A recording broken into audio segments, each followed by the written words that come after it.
Perfect Keto's Nootropic is one of the few products I've tried that actually makes me feel noticeably sharper cognitively. After just one scoop, I feel more energy, more focus, and a lot more creativity.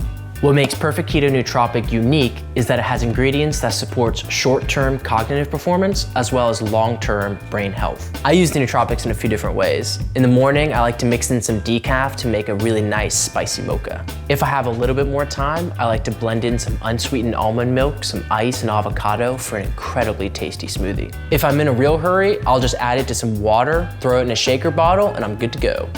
After crushing a hard workout, sometimes I'll mix this in with some chocolate collagen or some chocolate whey for a nice post-workout recovery shake. I've even made some brain-boosting keto brownies with this. I love these nootropics so much that I end up gifting them away to friends and family, and they end up loving it as much as I do. My parents are getting a little bit older, and I'm on a mission to encourage them to protect their brain health and memory, and these nootropics help with that. My mom texts me photos of her and my dad adding this to their morning coffee and cheersing to good memories. Some of my favorite ingredients in the nootropics are L-theanine, which has been shown to improve attention and alertness without the jitters, DHA, which helps to improve memory and reaction time, alpha GPC, which can help prevent cognitive decline. And what really makes this nootropic best for a keto lifestyle is the combination of the exogenous ketones, MCTs, and grass-fed collagen, all of which are staples in my keto diet. I can't imagine starting my day without a scoop of Perfect Keto Nootropic.